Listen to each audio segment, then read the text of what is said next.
Congratulations to Blue Scapegoats for winning the Protagonist Drawing Contest. Be sure to check out their Tumblr down below. It is linked in the description for some awesome fan art. Hello everyone, it is Dylan from Yu-Gi-Oh! Everything, and welcome back to another Things You Missed and Things You Didn't Know. This time we will be focusing on the fourth Yu-Gi-Oh! Anime, the third spin-off, Yugioh Zexal. I just did this for GX, and it was a very well-received video, so thank you to everyone for the support on that video. I did say I was going to wait until spring break before doing another episode of this mini-series, but I decided to surprise you guys and get it out before the Dark Side of Dimensions release. So anyway, as always, I hope you learn at least one thing about Zexal that you did not know before this video. Based on the thumbnail, I'm sure you see that characters closely resembling Aki or Akiza from 5Ds and Asuka or Alexis from GX were in the background of a scene, but did you know that one of these GX characters also resembled a character that appeared in one of the scenes? Do you know all of the different DM and GX monster statues that were shown during the dojo episode? And did you know that due to a lawsuit with 4Kids, yes, another lawsuit, there was a different company who dubbed the first handful of Zexal episodes that have never been released to the public? These are the things you missed and things you did not know about Yugioh Zexal. I hope you guys enjoy. So where to begin? Let's start with the name of the show. Zexal is the only Yu-Gi-Oh show that actually has a different pronunciation in Japan than in English. It is meant to be pronounced as Zael, basically with the X being silent. However, in English we refer to it as Zexal. Just a fun fact that I have always found interesting. On to the thumbnail. In episode 22, during a scene where Yuma, Kotari, or Tori in the dub, and Caswell are having a conversation, you see two silhouettes which look very, very familiar in the background. These two girls clearly resemble Asuka and Aki from GX and 5Ds respectively. Now obviously it's not them, unless they learned how to time travel, but these girls also look younger than Asuka and Aki did during their series. But hey, let the time travel theories begin, I suppose. Something I just alluded to is that one of these characters also has an Easter egg, quote-unquote, cameo in Yugioh Zexal. Now that you know what you're looking for, watch this clip and see if you can point him out. すまないが、今日のデュエルは終わりだ。エンジョイデュエルさ。やっぱプロデュエリストってすげえ。あのターンで勝敗をつけると。俺も片桐プロとデュエルしたかったぜ。Episode 76 of Zexal if you want to watch it yourself, but did you catch it? Yes, Manjome, or Chaz in the dub, is in Yugioh Zexal, confirmed.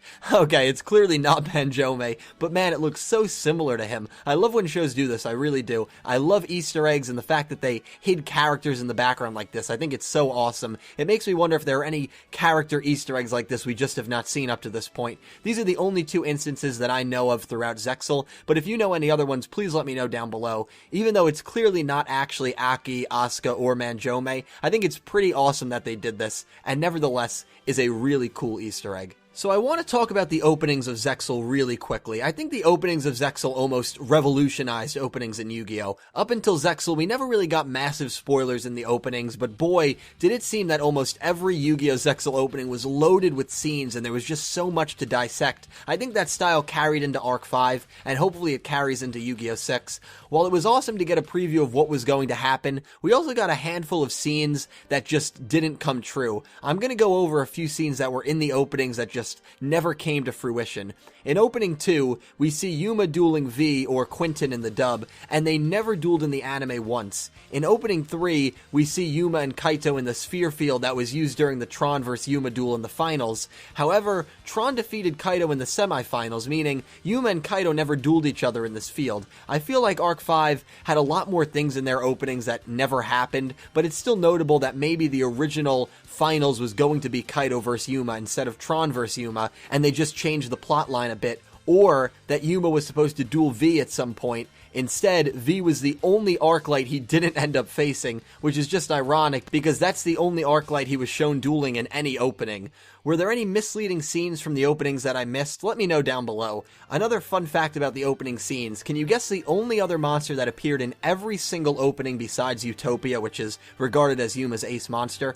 Gagaga Magician, which, by the way, Gagaga Magician and Gagaga Magician Girl have to be, at least loosely, based off the Dark Magician and the Dark Magician Girl. Not only are the names pretty identical, but the Magician Girls look so similar, and I always felt if you removed Gagaga Magician's mask, he would look identical to Dark Magician as well. Not really a factoid there, but I want to know if you guys think there's a definite resemblance as well, or if you think the design is just coincidental. One of my favorite scenes in Zexal, and a scene that I've noted a lot when discussing continuity, is the scene from episode 15, where Yuma and company go to Roku's dojo and see all the legendary monsters, as Yuma describes it. I've never really stated all the monsters that show up in statue form, and a few people have commented and claim Stardust Dragon is one of these monsters, but I can assure you, after watching all the dojo-related episodes, Stardust, or any 5D's monsters for that matter, are not present. Here are all the monsters that appear, and let me know if I miss any. Blue Eyes White Dragon, Blue Eyes Ultimate Dragon, Red Eyes Black Dragon, Dark Magician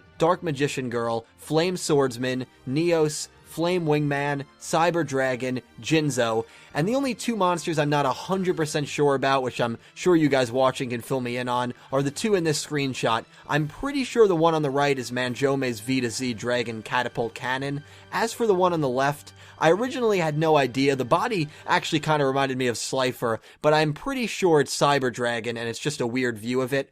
And I believe that is all the monsters shown. If I missed one or two, which is very possible, please let me know down below. I still think it's crazy to say that it's just a coincidence that all these specific monsters are in this dojo, and that Zexal is unrelated to Duel Monsters and GX.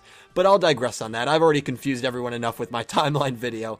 Another fun fact is that while synchros are never used, fusion is used. Not only does Roku use it to summon Blue Eyes Ultimate Dragon in this episode I just mentioned, episode 15, but Kaido also uses it to summon Twin Photon Lizard in his duel against Shark. Now, some people have told me that a tuner monster shows up in the early episodes of Zexal, a dark tuner monster if I remember correctly, but I just cannot find this for the life of me. I can't find any legitimate evidence that there is a tuner monster on a poster or anything of that nature. So again, if anyone can provide me with picture evidence or a source of a synchro or a tuner in Zexal, I would appreciate it, but to my knowledge, at the time of recording this, those are all rumors and no synchros or tuners do exist in Yugioh Zexal.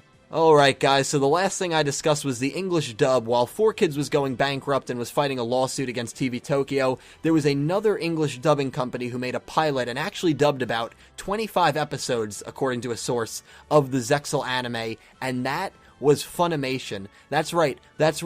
Funimation actually had a pilot English dub somewhere out there that, thanks to 4K Media and TV Tokyo, will most likely never see the light of day. The only episode we have for this is this YouTube clip posted back in 2012 that surprisingly only has like 5,000 views, so I don't think many people know about it, which contains a few clips from the dubbed Zexal anime, the Funimation dub. I suggest you check it out for yourself. It is very interesting to hear the characters have different voices, especially you hear a lot of Yuma and Shark. I'm going to play a quick clip from you guys from this audio. The audio is a little desynced from the video, but this is what Yuma and Shark would have sounded like if Funimation dubbed Zexal.